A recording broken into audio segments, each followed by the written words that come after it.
안녕하세요, 축구용입니다. 오늘도 어김없이 돌아온 해외 축구 소식 여러분 기대되시죠? 이번 소식은 이번 주말 뜨거웠던 손흥민 선수에 대한 소식입니다. 손흥민 선수가 BBC를 통해서 자신의 9번 역할에 대한 솔직한 답변을 내놔서 화제가 되고 있습니다. 사실상 원톱이 힘들다는 발언이었기에 영국 현지 팬들도 다양한 반응을 보이고 있어요. 관련 소식 전해드리기 전에 손흥민 선수가 정말 대단하다는 점 체크하고 가야겠습니다. 역시나 위기에 강한 남자 손흥민이었죠. 어떻게 손흥민 선수는 흔들면 흔들수록 더 잘하는지 모르겠습니다. 예전에 콘테 시절 때 에이징 컵으로 손흥민을 지겹게 흔들었지 않습니까? 그때 콘테가 레스터전 손흥민을 벤치로 돌리자 손흥민은 분노의 슈퍼맨으로 변했습니다. 손흥민은 교체 투입되고 해트트릭을 기록해 버렸죠. 손흥민을 벼랑 끝에 밀어 넣으면 어떻게 되는지 증명했습니다. 이런 손흥민을 개막전 경기력으로 영국 언론이 또다시 돌팔매질을 했습니다.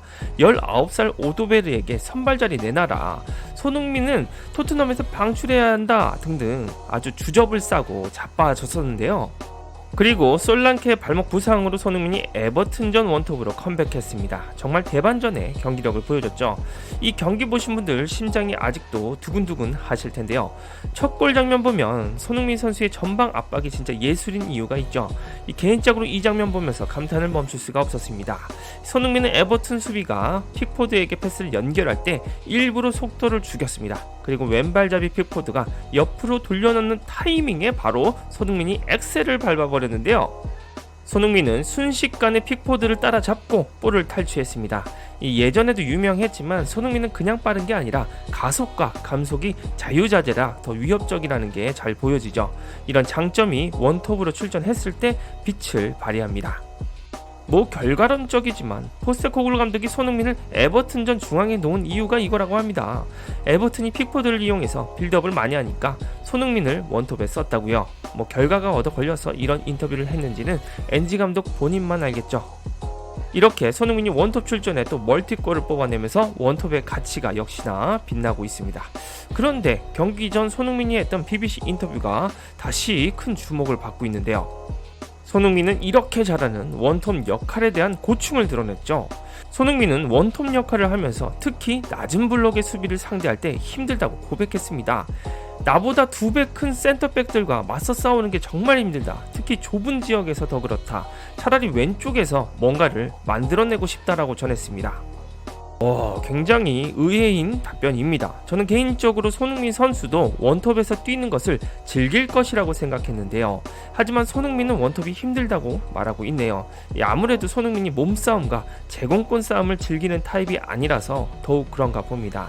이 반다이크만 봐도 상당한 덩치를 가지고 있는데 이런 선수가 박스 안에서 싸워야 하니, 특히 엔지 감독은 점유율을 가지고 경기를 하기 때문에 좁은 지역에서 센터백과 많이 싸워야 하죠. 차라리 왼쪽에서 뭔가를 만들고 싶다는 말은 좌측 윙어를 본인도 선호한다는 뜻을 표명한 겁니다.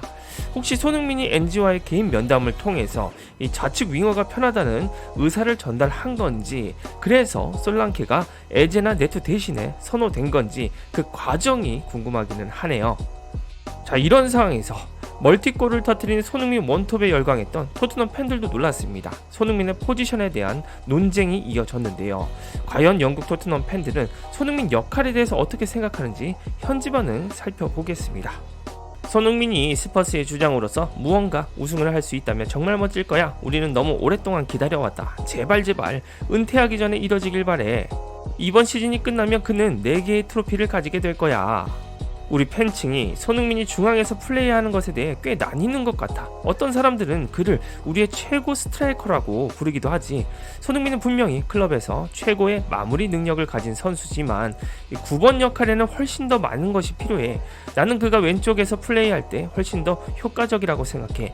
그의 홀딩 플레이는 일관성이 부족하고 때때로 중앙에서 플레이하기에는 존재감이 부족한 면이 있어.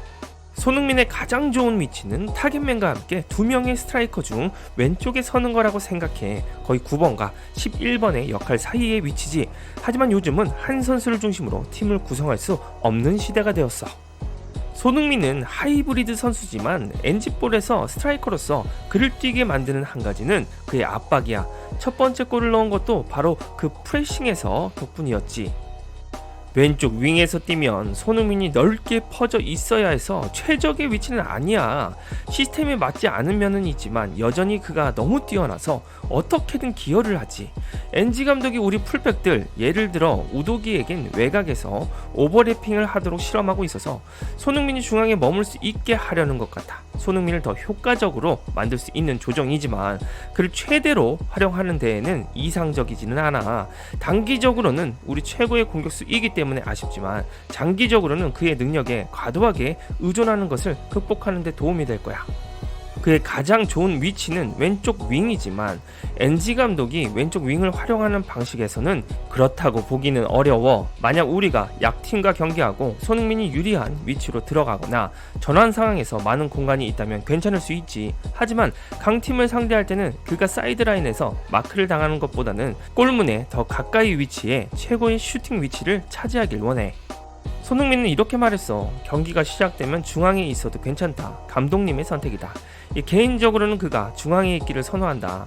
그는 세계 최고의 마무리 능력을 가진 선수 중 하나라서 기회가 한 번만 있어도 골을 넣을 수 있어. 예를 들어 어제는 3번의 슛을 날려서 2골을 넣었지. 하지만 그렇게 하려면 우리 미드필더가 완벽하게 작동해야 해. NG 시스템에서 윙으로 뛸 때는 90%의 경우 사이드 라인에만 머물러서 골과 너무 멀리 떨어져 있어. 그는 최소한 박스 근처에서 슛을 날려야 하는데 말이야. 그가 뭔가를 창출하려고 했다고 언급했지만 문제는 우리 선수들 중 아무도 손흥민처럼 결정적인 득점을 하지 못한다는 거야. 그래서 나는 그가 중앙에 있거나 만약 윙어로 뛰어야 한다면 케인과 함께 했던 것처럼 인사이드 포워드 역할을 하는 게 좋다고 생각해 등등 굉장히 심도 있는 분석적 반응을 내놨습니다. 정말 의외지 않습니까, 여러분? 손흥민의 원톱을 무조건적으로 비선호할 것 같은 영국 현지 팬들이었지만 아니었습니다.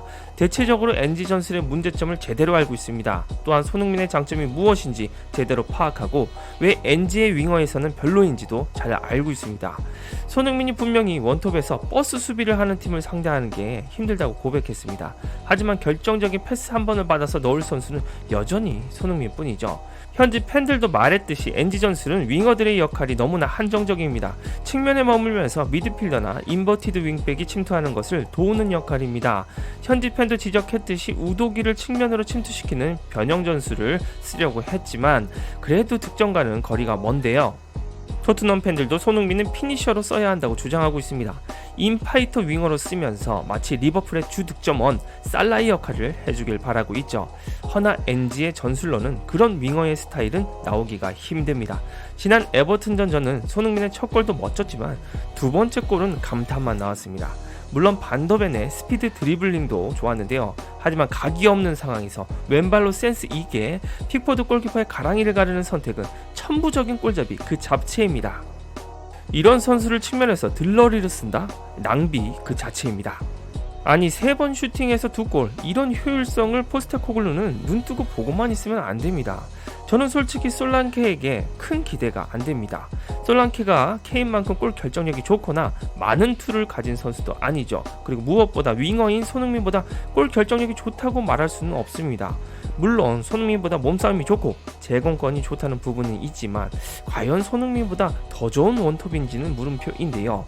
과연 에버튼전에서 터져나온 손흥민의 2골을 솔란케도 만들 수가 있을지 의문입니다. 어느 정도 좋은 활약을 펼칠 것은 예상이 되지만 이 손흥민이 솔란케 복귀 후에도 여전히 윙어에서 도우미 역할에 그쳐야 할지는 고민해야 할 문제라고 생각이 됩니다. 이는 토트넘 현지 팬들의 의견과도 일치하는 부분이네요. 오늘도 이렇게 여러분들과 축구 이야기를 나눌 수 있어서 즐거웠습니다. 다음 영상에서는 또 어떤 소식들이 기다리고 있을지 궁금하시죠? 구독과 좋아요 잊지 마시고 다음 영상에서 만나요. 축구용이었습니다.